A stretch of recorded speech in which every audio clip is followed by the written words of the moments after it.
अब शुरू होने जा रहा है देश का सबसे बड़ा मुकदमा, आपकी अदालत, रजत शर्मा के साथ।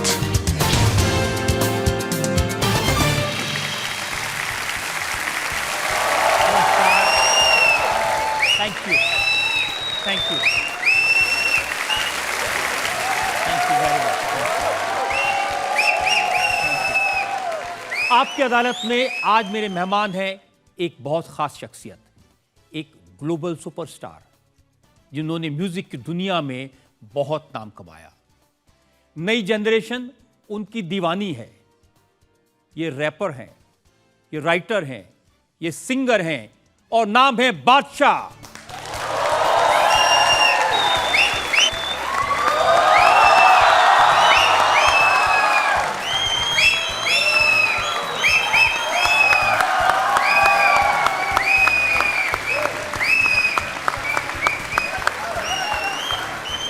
और ये तालियां बजते रहें क्योंकि मैं अब आमंत्रित कर रहा हूं आपकी अदालत में हमारे आज के जज को। हमारे आज के जज भी बहुत खास हैं। वो फैशन की दुनिया के बादशाह हैं। उन्होंने फैशन को ग्लोबल मैप पर स्थापित किया है। Please welcome fashion designer Sunil सेठी।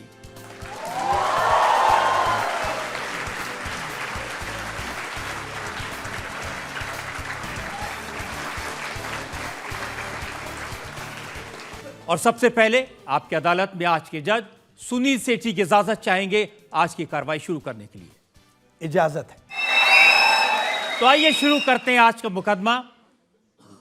लेकिन सवाल पूछूं उससे पहले आपसे पूछना चाहता हूं, आपने 500 स्टेज शोज किए हैं, अभी आप यूके में बड़ा शो करके आ रहे हैं। आपकी अदालत में आके कैसा लग रहा है? मतलब मेरे माँ बाप को आज कुछ लगेगा कि मैंने कुछ किया लाइफ में।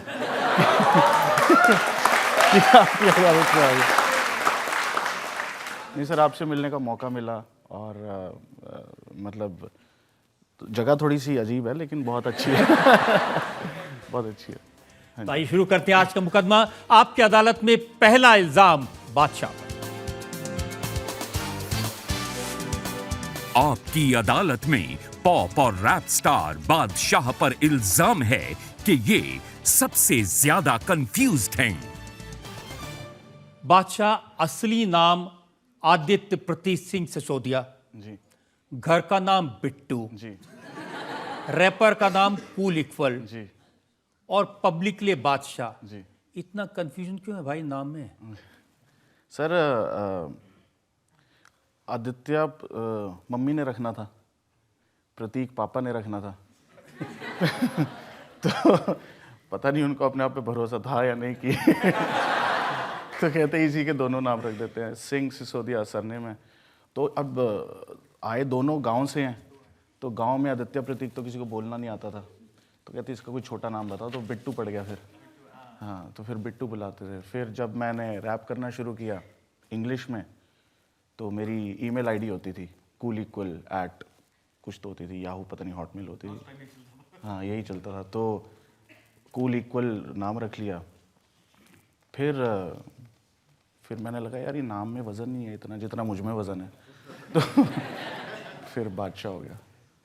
जी सिर्फ नाम में नहीं, काम में भी। जी अब मैंने आपके लिए एक रैप लिखा।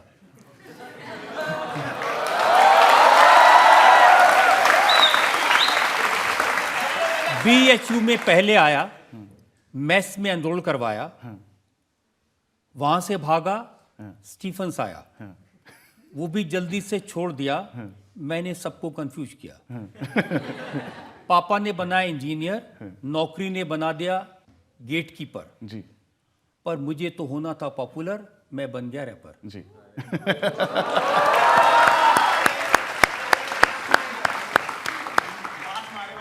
जी बाज आज आपको रैप करते हुए देख के बड़ा अच्छा लगा, क्योंकि जब मैंने पापा को बोला था मैंने रैपर बनना है, तो उनको पता भी नहीं था कि रैपिंग होती क्या है।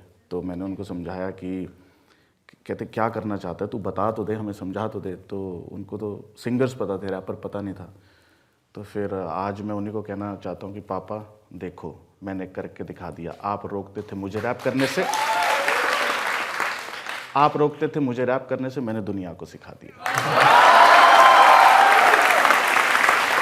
लेकिन रैपर बनने पर आलू की टिक्की ज्यादा खाई या पापा की मार ज्यादा खाई?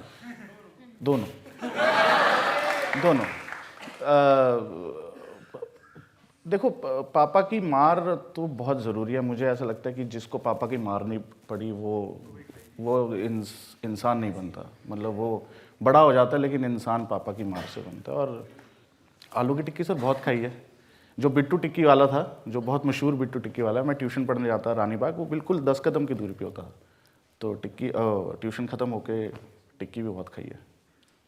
तो 5वीं क्लास में जिस लड़की को देखते रहते थे उसको भी टिक्की खिलाई?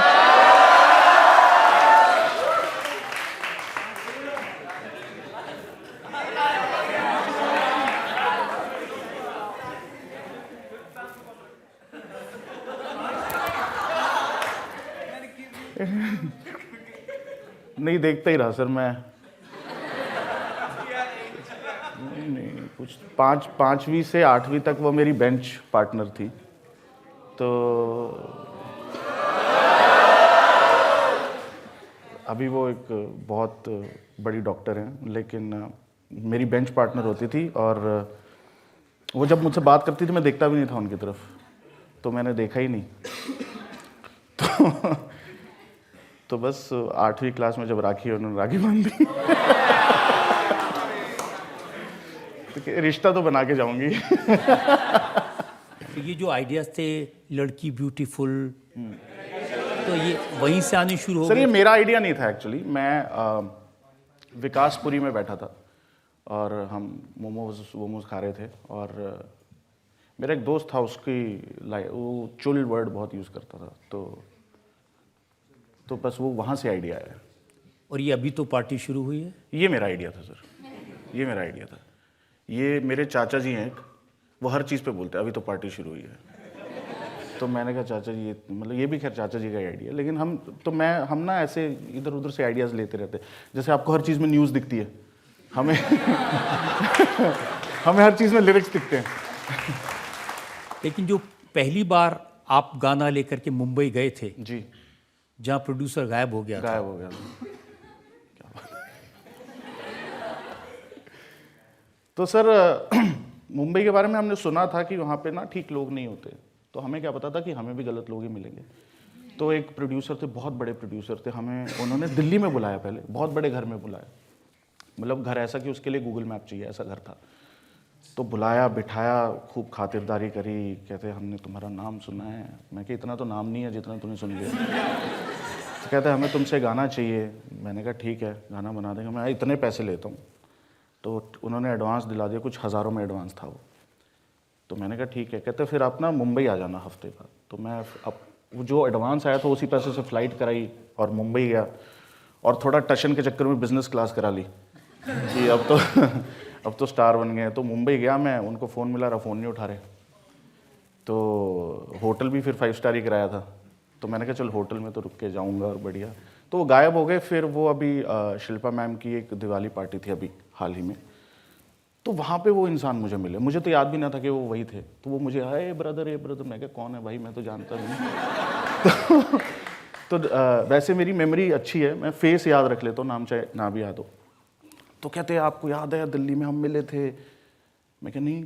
तो कहते नहीं हमने एक फिल्म बना रहे थे, हमने एक गाना बनवाया था आपसे, वहाँ शास्त्री पार्क कोई बड़ी सी वहाँ पे बुलाया था। मैंने कहा तू है? कहता हाँ। मैंने कहा भाई तेरे को पता है तेरे लिए गाना कौन सा बनाया था मैंने? कहते नहीं। मैंने कहा अभी तो पार्टी शुरू हुई है। तो उसके लिए वो गाना बनाया था। तो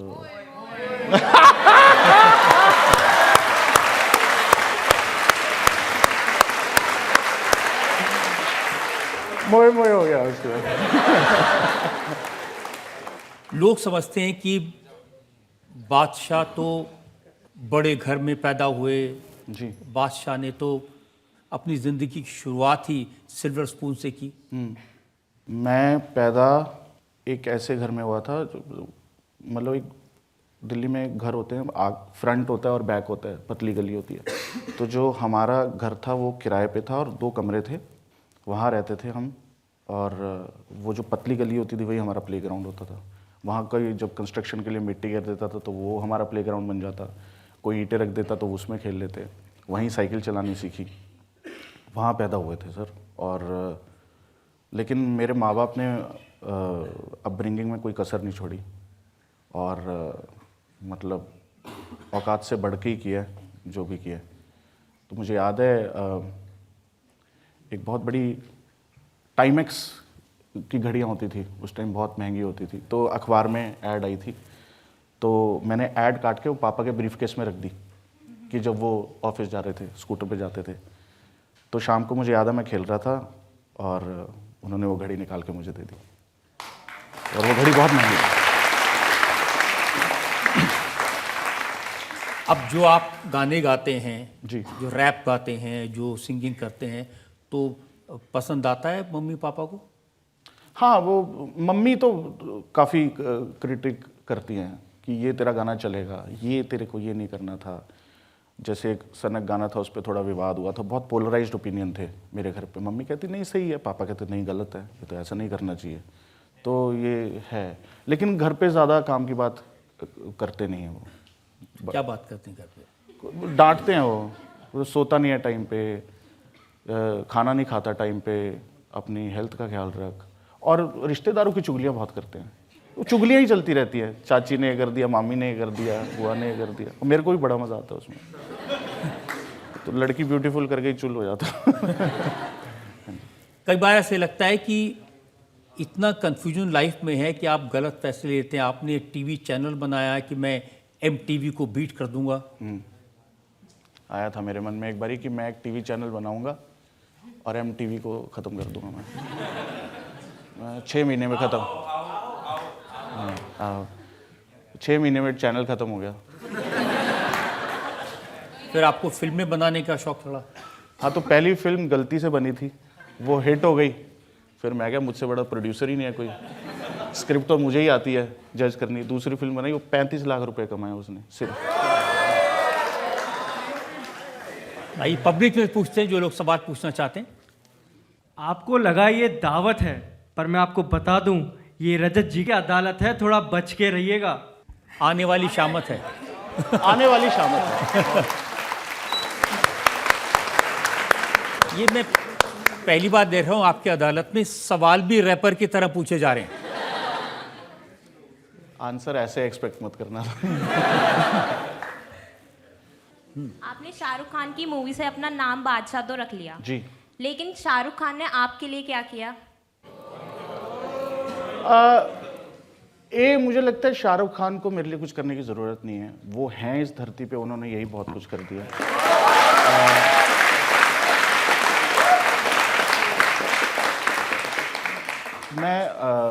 मैं उनका बहुत बड़ा फ़ैन हूँ, बहुत ज़्यादा बड़ा फ़ैन हूँ, और बहुत सारे लोग उनके बहुत बड़े फ़ैन हैं।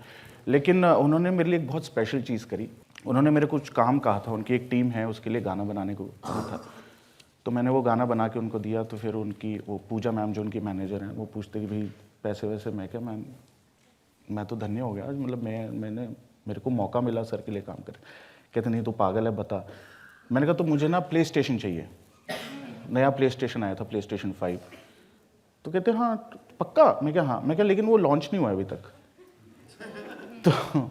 तो कहते मतलब? मैंने कहा वो इंडिया में लॉन्च नहीं हुआ और मुझे वो चाहिए, और सबसे पहले चाहिए इंडिया में। तो मेरे पास अब फ़ोन आएगा, तो मेरे पास 1 हफ्ते में सर का मैसेज आया फ़ोटो के साथ, PlayStation पड़ा था कि तेरा सामान घर पे आया पड़ा है, कहाँ भिजवाना है। तो सबसे पहला जो PlayStation इंडिया में आया था वो शाहरुख सर ने मुझे। और मैं इतना बेवकूफ़, इतना मूर्ख, मैंने सर के साइन भी नहीं कराए उस पर। तो वो वो उन्होंने एक हाँ मोए एक व्यूअर ने मुझे सवाल भेजा, उसने पूछा कि जो टैटू बना है उसको लेकर के बड़े एम्बेरस्ड होते हैं, हाथ पर जो टैटू बना है। ये जो टैटू है ना, अगर आप इस पे फोकस करेंगे, ये है टूटा हुआ दिल जिस पे बैंडेड लगी हुई है। ये 35 साल की उम्र में इंसान ये कराता हुआ अच्छा नहीं लगता। पता नहीं मैंने क्यों कराया था ये, आज मुझे पता। लोग यही जानना चाहते हैं कि वो कौन थी जिसने दिल तोड़ा। थी सर कोई बच्चों वाली, अभी बच्चे हैं उसके, हस्बैंड है उसका, मतलब क्यों एक उसकी गृहस्थी है तो एक ही थी कि काफी थी? नहीं,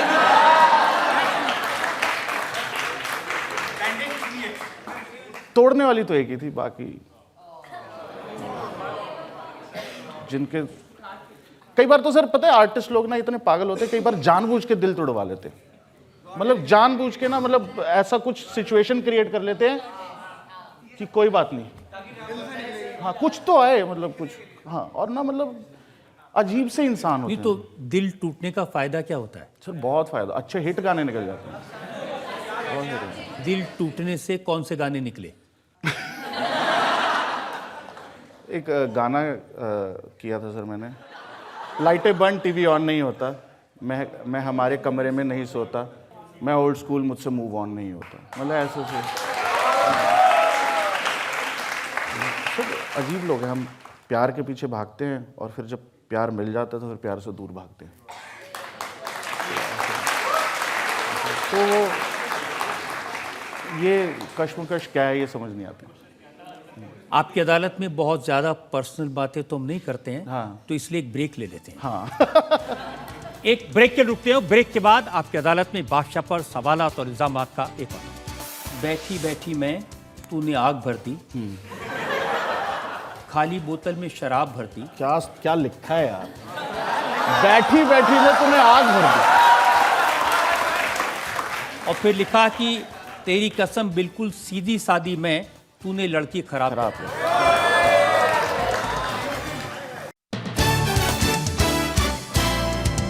वेलकम बैक। आपकी अदालत में आज हमारे मेहमान हैं म्यूजिक की दुनिया के सुपरस्टार बादशाह। आपकी अदालत में अगला इल्जाम। आपकी अदालत में पॉप स्टार बादशाह पर आरोप है कि ये नई जेनरेशन को बिगाड़ने में सबसे आगे हैं। बादशाह स्पॉटिफाई पर जो मोस्ट फॉलोड आर्टिस्ट हैं उनमें नंबर 4 पर आप हैं। यंगस्टर्स आपको बहुत फॉलो करते हैं, लेकिन जो आपके गाने, आपके जो रैप सुनते हैं उसमें शब्द होते हैं दारू, लड़की, पैसा, गोली, गाड़ी। तो बिगाड़ने का ठेका लिया आपने? सिर्फ बिगड़े ही हुए हैं ये तो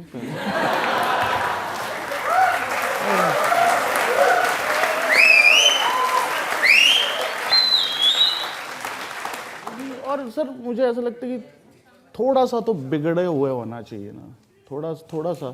बट जो भी मैं ये चीज़ लिखता हूँ चली रही है, मतलब तभी लिखता हूँ, मेरे कहने का मतलब ये। हाँ, चली रही है, ये तो देख रहे हैं हम जी लेकिन आप क्या लिखते हैं?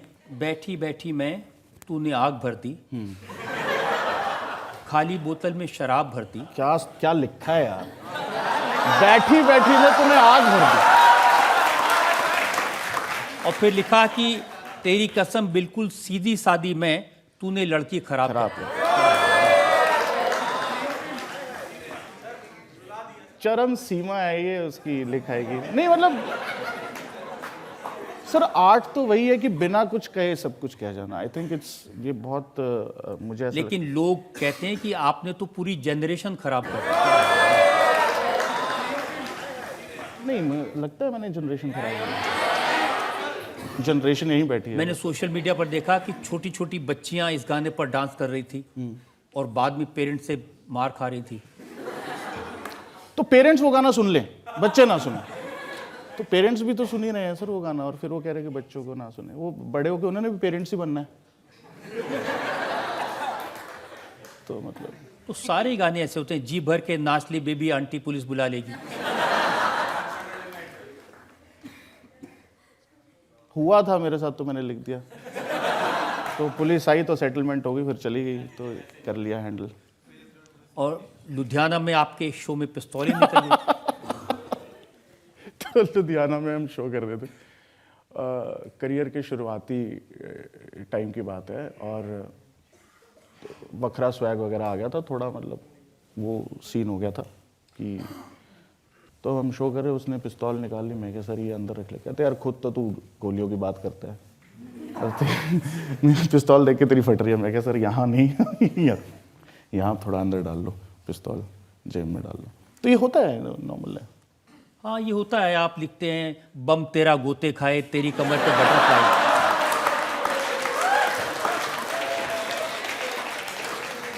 अब बताइए, कमर तेरी बटरफ्लाई और बॉडी तेरी मक्खन, जैसे खाने में तू बम तेरा उसको बम ही कहते हैं ना, और तो और भी कुछ कहते हैं, वो लिख नहीं सकते, तो बम तेरा गोते। आप तो बच्चे को भी कहते हो बम्मी साफ कर लिया आपने, बम्मी साफ कर ली, बम्मी, तो ये तो बच्चों वाली बात है, बम तेरा गोते खाए। मेरे को तो कहते कि बच्चों वाले लिरिक्स लिखता है, मैं तो सबसे चाइल्ड फ्रेंडली रैपर हूँ मैं तो, कि चले जब तू लटक मटक, ये क्या लिरिक्स हैं, ये तो बच्चों वाले लिरिक्स हैं, तो मैं तो लिखता ही वो हूँ। अच्छा ये भी बच्चों वाले हैं, तू है सेक्सी बड़ी सोसो, तू है सेक्सी बाकी है सोसो, मैं तेरा काका तू मेरी कोको। कोको वो आपने नहीं सुना, बच्चों कहते हैं कोको लेगी, कहाँ गई कोको लेगी, तो ये सब वहीं से हैं। सर मैं अभी तो पार्टी शुरू हुई है, जो गाना है वो पार्टी सॉन्ग है, बहुत लोगों को लगता है कि वो क्लब में बजता है, लेकिन ना, मतलब वो क्लीनेस्ट पार्टी सॉन्ग है, उसमें कोई गाली नहीं है, कोई दारू नहीं है, कोई लड़की नहीं है। वो डिज्नी फिल्म के लिए मैंने गाना बनाया था, और डिज्नी वाले तो साला वर्ड भी नहीं यूज़ करने देते, कि साला भी नहीं यूज़ कर सकते, तो मैं तो सर वैसे से लिरिक्स लिखता हूँ। वो समझने वाले कैसे समझे हो मुझे नहीं पता सर। अच्छा अगर इतने सीधे सच्चे हैं तो फिर आपने ये क्यों लिखा, इतना तो नाम नहीं जितना बदनाम हूं मैं? यही तो मैं क्वेश्चन है कि मतलब इतना इल्ज़ाम लग रहा है, आप भी मुझे यहाँ पे बुला के इल्ज़ाम नहीं लगा रहे, तो कई बार हो जाता है सर कि पीछे पड़ जाते लोग ऐसे, मतलब मुझे समझ नहीं आता। तो मेरे को ऐसा लगता है कि यार मैं इतने वेले हो क्या तुम कि मैं ही मिला हूँ तुम्हें, इतने मुद्दे हैं ज़िंदगी में, उन पे जाके ध्यान दो। तो हैंस इतना तो नाम नहीं जितना बदनाम। बदनाम तो होगा। आप देखिए क्या लिखते हैं, प्लेन है प्राइवेट, लाइफ है ब्लेस्ड, मुट्ठी में गेम मेरी।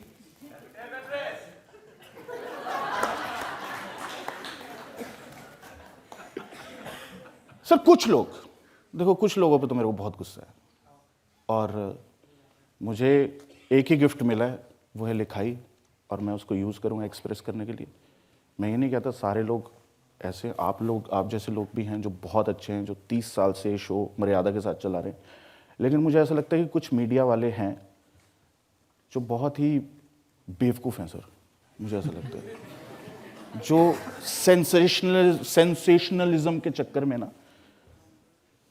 किसी भी चीज़ को तोड़ मड़ोड़ के दिखा देते हैं। वो I think that is very irresponsible of them. तो ये उनके लिए लिखा। ये हर प्रोफेशन में होता है, जैसे बहुत सारे सिंगर्स हैं जो वल्गर लैंग्वेज का इस्तेमाल करते हैं।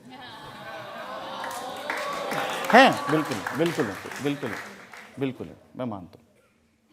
बहुत सारे सिंगर ऐसे हैं जो ऐसे शब्दों का इस्तेमाल करते हैं जो मैं यहाँ बोल नहीं सकता था। बिल्कुल है सर, आगे बढ़े सर।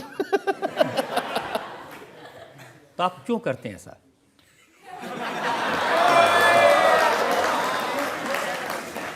सर मैं बहुत कोशिश करता हूं कि मैं ना करूं, मैं बहुत कुछ, लेकिन फिर एकदम से वो एकदम से एक वो इंस्टिंक्ट आता है कि यार मेरे लिए आवाज़ मुझे ही उठानी पड़ेगी, तो फिर करना पड़ता है। नहीं, आपको कुछ शौक है, अपना इंस्टा पर बैड बॉय आपने लिखा, आपने जो क्लोथिंग लॉन्च की उसका भी नाम बैड फिट रखा, तो ये शौक है बैड बॉय बनने का?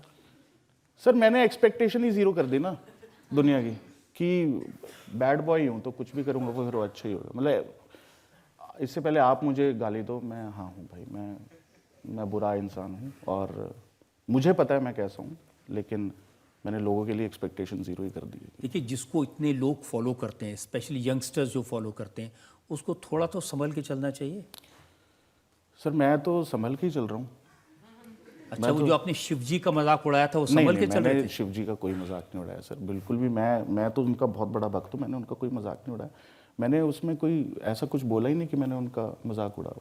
मैंने उसमें लिखा है कि क्या लिरिक्स क्या थे, भोलेनाथ के साथ मेरी बनती है सही, उन्हें नचाने का शौक में नाचता फिर।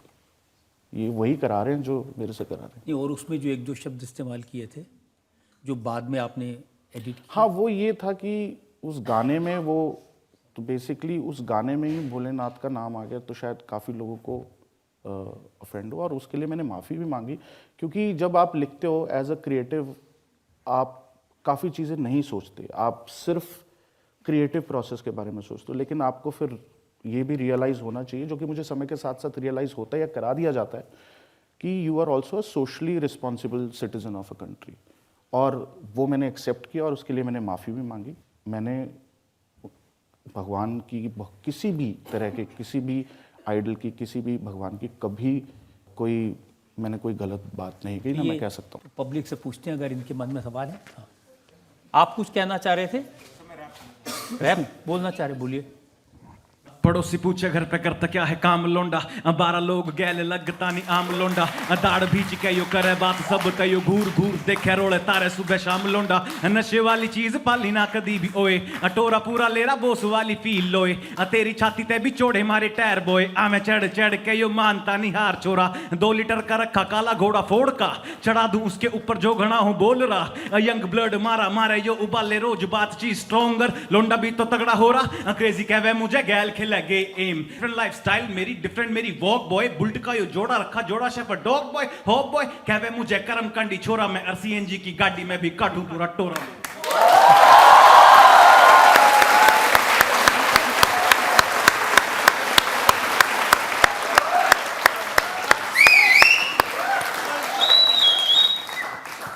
अब इसके जवाब में आपका भी एक रैप बनता है।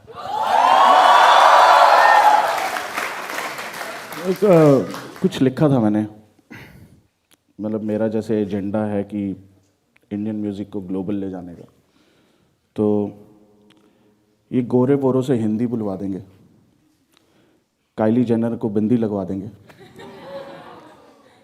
और जो देखकर हमें गेट होते थे बंद, सारे गेट खुलवा देंगे। दिलजीत पाजी को चला नाटू नाटू ऑस्कर, कामयाबी हमने दोनों हाथों से पकड़ के खींच ली, और कभी रेंज रोवर रेंज के बाहर होती थी, टाटा अंकल ने पूरी कंपनी खरीद ली।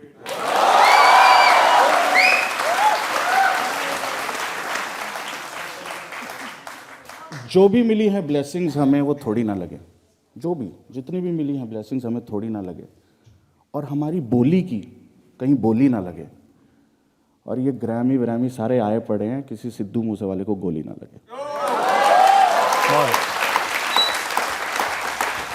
तो एक और ब्रेक के बाद आपकी अदालत में बादशाह पर इल्जाम और सवाल आपका एक और। बादशाह, आपने लिखा एक था अपना भाई, आज उसकी याद आई, वो भी कैसा टाइम था जो हो गई लड़ाई। कौन सा भाई, किसकी याद आई?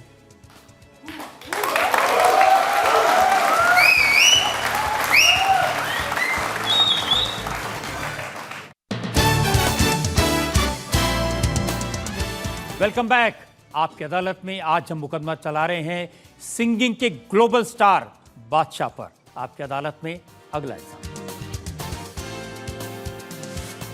आपकी अदालत में फ्री स्टाइल म्यूजिक के स्टार बादशाह पर आरोप है कि ये बड़े धोखेबाज हैं। बादशाह, आपने लिखा एक था अपना भाई, आज उसकी याद आई, वो भी कैसा टाइम था जो हो गई लड़ाई। कौन सा भाई, किसकी याद आई? ये मैंने हनी के लिए लिखा था सर।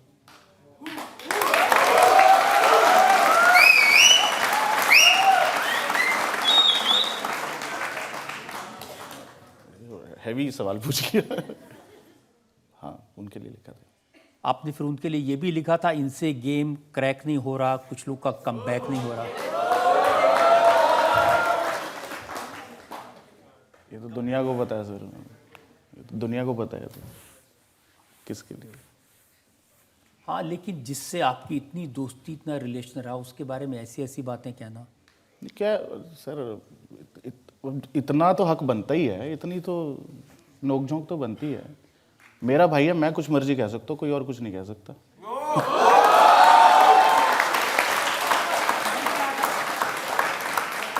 आपने तो अपने और उनमें फ़र्क बता दिया, मैं रोल्स रॉयस हूँ और वो।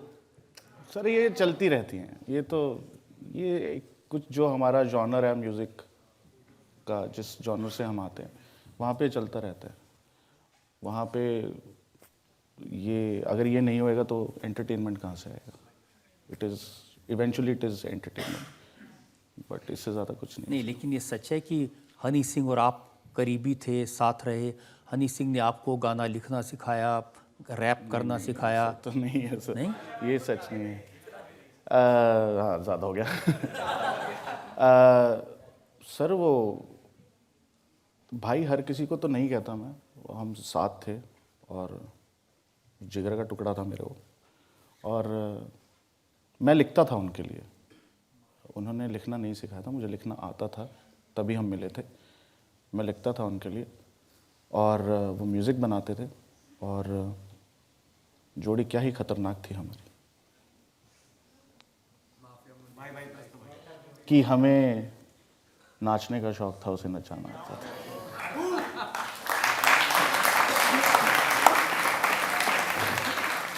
तो ब्रेकअप कैसे हुआ, क्या झगड़ा हुआ? ब्रेकअप कैसे हुआ? अटेंशन नहीं दे रहा था वो मुझे। मैं ज्यादा इन्वेस्टेड था रिलेशनशिप में। चीट किया उसने मेरे साथ। कुछ नहीं सर, बहुत ज़्यादा डिफरेंसेस आ गए। हम 6 साल तक साथ रहे, फिर उनका करियर ग्राफ कुछ और था, मेरा कुछ और था। एक्सपेक्टेशंस का जब मिसमैच होता है तो फिर अलग हो जाती है चीज़ें, और वही हुआ, और इससे ज़्यादा कुछ नहीं हुआ सर। लेकिन जब आपका करियर बना, आप बड़े स्टार बन गए, उनका काम नहीं चल रहा था, तो आपको थोड़ा सिंपथाइज करना चाहिए था, मदद करनी चाहिए थी उनकी। उनको मेरी मदद की ज़रूरत नहीं है सर, मतलब वो खुद में सक्षम है, उनको क्या ज़रूरत है। हाँ, जब उनकी तबीयत थोड़ी सी ख़राब थी और जब वो थोड़ा थोड़ा ठीक हुए, मुझे याद है मिर्ची म्यूज़िक अवार्ड्स हो रहा था, मैं उनसे मिलने गया, वो मिले नहीं मुझसे, मुझे याद है। क्यों मिलेंगे? आप भी तो ऐसी सी बातें कहते हैं। आप कहते हैं यो हनी सिंह बिजनेसमैन है, रैपर बाद में बना। इसमें क्या बुराई है? अच्छी चीज़ है, बिजनेसमैन भी है और रैपर भी है, मतलब उनको आता है बिजनेस करना। मतलब मुझे लगता है लोगों को सीखना चाहिए।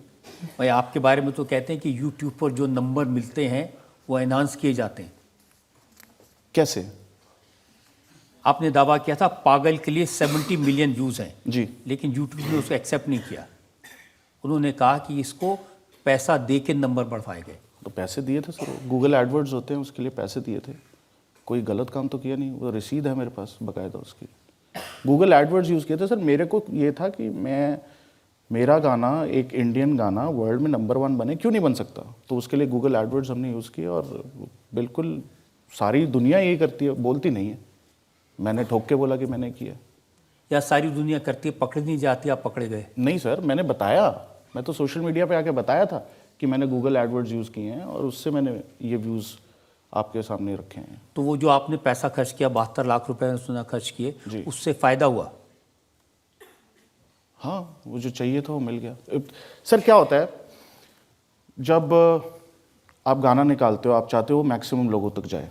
तो मुझे पता था कि इंडिया में मेरी इतनी रीच है, बट मुझे अगर उसको ग्लोबली लेके जाना है तो आप हर कंट्री में एड्स लगाते हो गूगल एडवर्ड्स के थ्रू। तो हम वो चाहते थे, और उससे हुआ फ़ायदा। जितना उस टाइम हो सकता था वो हुआ। लेकिन एक वक्त आया, जिस म्यूज़िक ने आपको बनाया, जिस म्यूज़िक ने आपको सब कुछ दिया, जिस म्यूज़िक की वजह से इतना प्यार मान सम्मान मिला, वो म्यूज़िक छोड़ दिया, शोज़ कैंसिल कर दिए। मुझे क्लिनिकल डिप्रेशन और सीवियर एंजाइटी डिसऑर्डर था। 6 महीने मेरी दवाई चली थी, और ये टाइम सर बहुत ख़राब था, बहुत ही डार्क था। उस टाइम आपको ऐसा लगता है कि ये ख़त्म कैसे होगा, और आप ऐसा सोचने पे मजबूर हो जाते हो कि, थोड़ी सी डार्क बात बोलने वाला हूँ, कि यार इससे अच्छा इंसान मर ही जाए, तभी शायद ये ख़त्म होगा। तो मैं उस चीज़ से गुजरा हूँ, तो मैं समझता हूँ, and that is why probably I went up to honey in that awards, because मुझे पता चला था कि वो ऐसी सी बीमारी से निकल रहे हैं। और उस टाइम मेरे लिए सबसे बड़ी ये चीज़ थी कि यार जो उसके मम्मी पापा पे गुजर रही है ना, वो ना गुजरे, और माँ बाप के लिए बच्चा हेल्दी होना चाहिए। इससे बड़ा कुछ नहीं है सर। बाकी सब यहीं रह जाना है, ये डिस बेस कम बैक सब यहीं रह जाना है, सब बकवास चीज़ें। इस दुनिया में आए हैं, एक दिन मरना है, बीच में जो ड्रामा है वो बढ़िया होना चाहिए, वो फिर खुल के ड्रामा होना चाहिए। लेकिन इवेंचुअली यही है कि हेल्थ और माँ बाप का साथ, इससे ऊपर कुछ नहीं है सर, इससे ऊपर कुछ भी नहीं है। वो था, खराब टाइम था, लेकिन निकल गया। मेरे डॉक्टर हैं, डॉक्टर नरेंद्र पृथ्वी, मैं आज भी उनसे बात करता हूँ। लेकिन आप इतने नाजुक मिजाज कैसे हो गए कि एक फिल्म देखने के बाद आपको डिप्रेशन हो?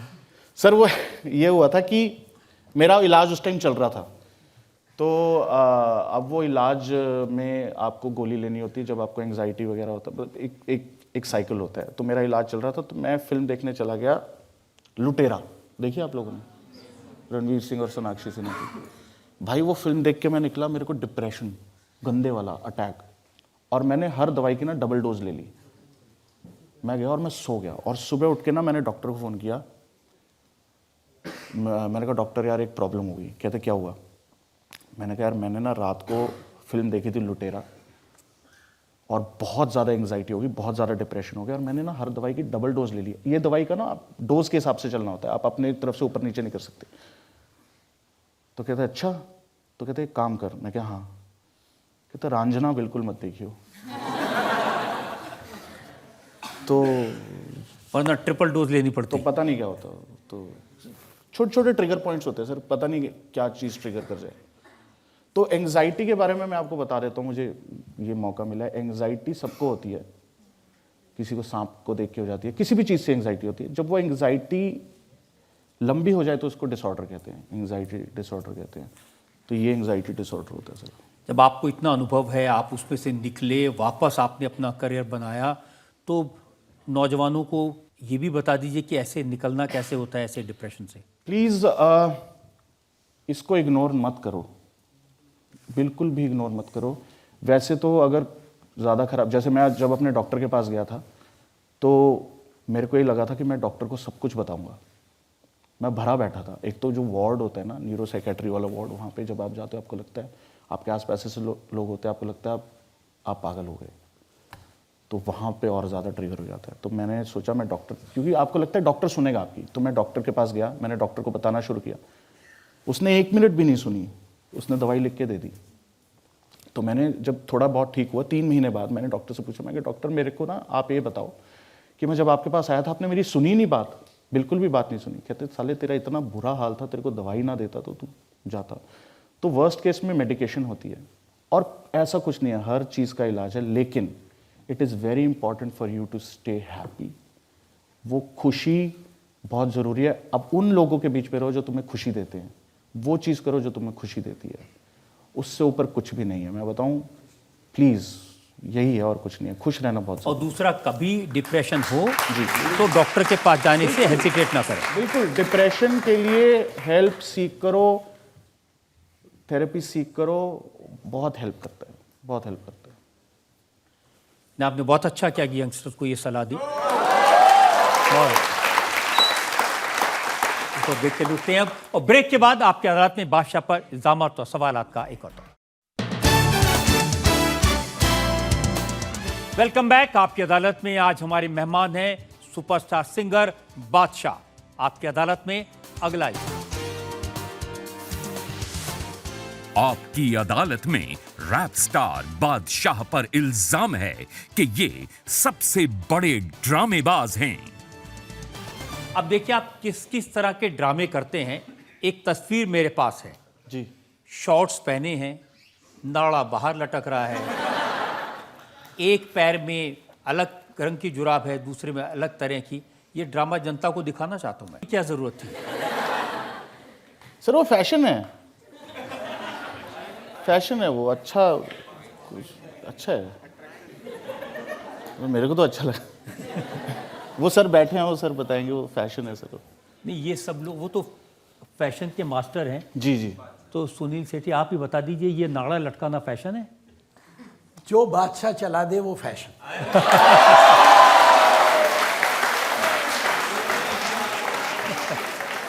सबसे ज्यादा चर्चा होती है आपके शूज की जी। वो क्या मिस्ट्री है?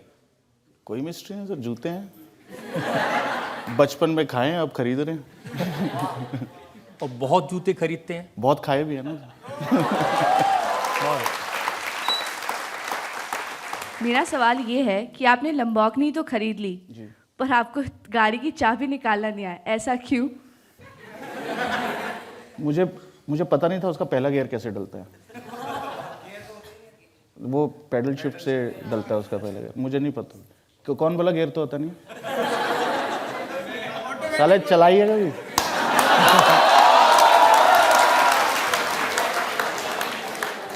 कोई नहीं, खरीदेगा एक दिन इंशाल्लाह। तो उसका मुझे पता नहीं था चलेगी कैसे, तो मैं बैठा वो मैं ढूंढ रहा गियर, तो फिर मैंने यूट्यूब पे देखा कि चलती कैसे, तो पीछे काफ़ी लंबा जाम लग गया था। तो फिर मुझे पता चला उसका पेडल शिफ्ट होता है और राइट हैंड से ही, अब तो दोनों में आ गया, तो वैसे चलती है, तो मुझे पता नहीं था। ये बात सही है, आपको फिल्मों में बड़े अच्छे अच्छे रोल ऑफर हुए थे, लव स्टोरीज में रोल ऑफर हुआ था। अच्छे तो नहीं थे, रोल ऑफर हुए थे। मना क्यों कर दिया? लस्ट स्टोरीज देखा आपने? विक्की कौशल का रोल देखा?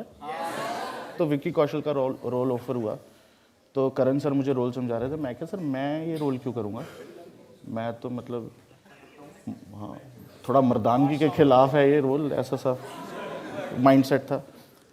तो वो तो मैंने ही नहीं किया। फिर उसके बाद गुड न्यूज़ में दिलजीत पाजी वाला रोल ऑफर हुआ था मुझे, बट तब अक्षय पाजी नहीं थे, तब राजकुमार राव थे, और उसके तो राज सर ने मुझे ऑडिशन के लिए बुलाया और दिलजीत पाजी वाला रोल था। तो लव स्टोरीज में he couldn't satisfy his wife, और इसमें बच्चे नहीं हो रहे होते, तो मैं क्या मेरे चेहरे पे लिखा है क्या कुछ। तो फिर एक फिल्म आई खानदानी शफा खाना, उसमें रोल ऑफर हुआ एक रैपर का जिसको इरेक्टाइल डिसफंक्शन है। तो मैंने कहा मुझे लगता है कर लेना चाहिए ये रोल, तभी ये जिंक्स टूटेगा। तो सर ऐसे रोल ऑफर हुए।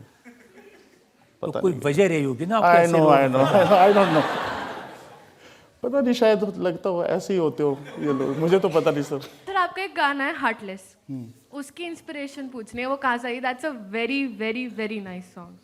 हार्टलेस यार, मेरी गर्लफ्रेंड थी कॉलेज में, तो तब मैं स्ट्रगल कर रहा था बहुत ज़्यादा, और मैं चंडीगढ़ में था और मेरे को दिल्ली आना जाना पड़ता था, हम काफ़ी टाइम स्पेंड नहीं कर पा रहे थे इकट्ठे।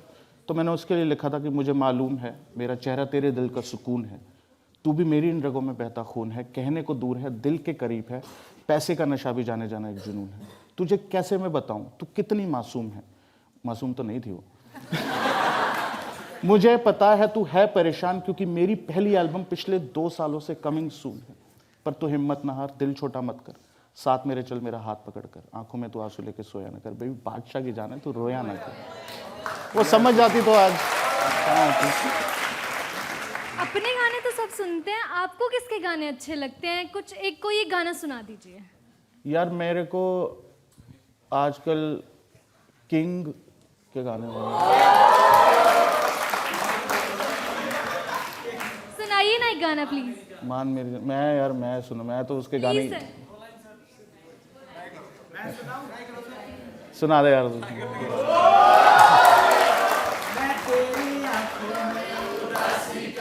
देख सकता नहीं तुझे मैं रखूंगा सोनिया, कभी देख सकता नहीं सोनिया, तेरे दिल से ना कभी खेलूंगा, सारे राज अपने दे दूंगा, मेरी जान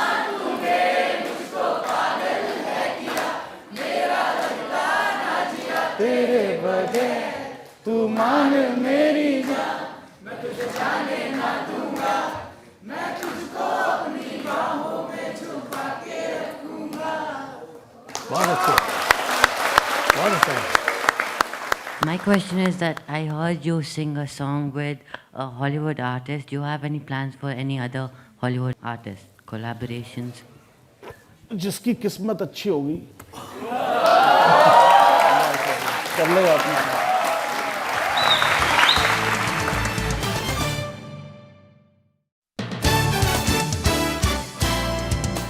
वेलकम बैक। आपकी अदालत में आज हमने सवाल पूछे मुकदमा चलाया सुपरस्टार बादशाह पर। हमने बादशाह से पूछा उनकी दोस्ती के बारे में, ब्रेकअप के बारे में, पर्सनल लाइफ के बारे में, जिंदगी की शुरुआत के बारे में और सफलता की बुलंदियों के बारे में। अब वक्त है आपकी अदालत में आज के जज जाने माने फैशन एक्सपर्ट्स सुनील सेठी के फैसले का। देखिए, बादशाह तो राजा होता है, सुल्तान होता है, नरेश होता है और शासक होता है। वो किसी को उत्तरदायी नहीं और उसको किसी को जवाब नहीं देना। पर ये तो आपकी अदालत है और आपकी अदालत में रजत शर्मा के सामने तो बादशाह को भी पेश होना ही पड़ गया।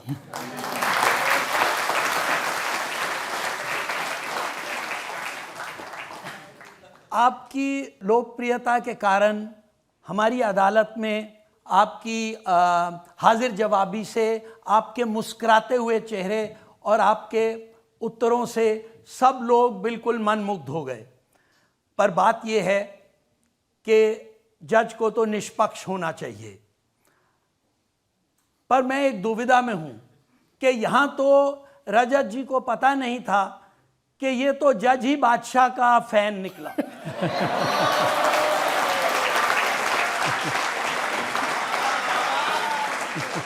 आपको बरी करना मेरे लिए आसान है, पर मेरे लिए इसके लिए 2 शर्तें हैं। जी। पहली शर्त तो ये है कि आप रैप करते हैं, आप पार्टी सॉन्ग्स करते हैं, आप बहुत ज़्यादा पॉपुलर म्यूज़िक करते हैं, पर मैं चाहता हूँ कि आप कुछ फोक सॉन्ग्स को भी कहीं अपने पूरे रेpertoire में उसमें भी लाइए। जी। मैंने देखा कि आपने गेंदे फूल में ज़रूर हमारे फोक सॉन्ग को थोड़ा तड़का दिया है, तो मैं चाहता हूं वो और भी करिए। आपका जो नई रिलीज़ आई है जवाब, मैंने उसे कल परसों में ही सुना है और मैं चाहता हूं कि ये बहुत अच्छी बात है कि आप एक रैप से एक रोमांटिक फेज में भी आ गए हैं, तो ज़रूर इसके पीछे भी कोई राज होगा। तो जवाब सुनना भी तो चाहिए उनको, इन्होंने जो गाया नया। बाइज्जत बरी करना से पहले मैं एक अनुदेश देना चाहता हूं जी। और वो अनुदेश ये है कि आपको चंद पंक्तियां आपको जवाब के गाने से या जो आपके मन प्रिय जो गाना है वो हमारी जनता को ज़रूर बताएं, उसके बाद आप बरी होते हैं।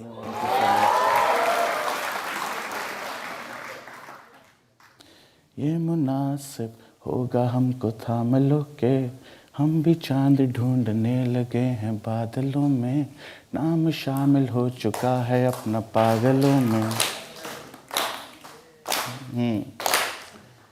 मतलबी इस दुनिया से किनारे कर दूं, नाम तेरे सारी की सारी बहारें कर दूं, बस चले तो तेरे हाथ में सितारे रख दूं।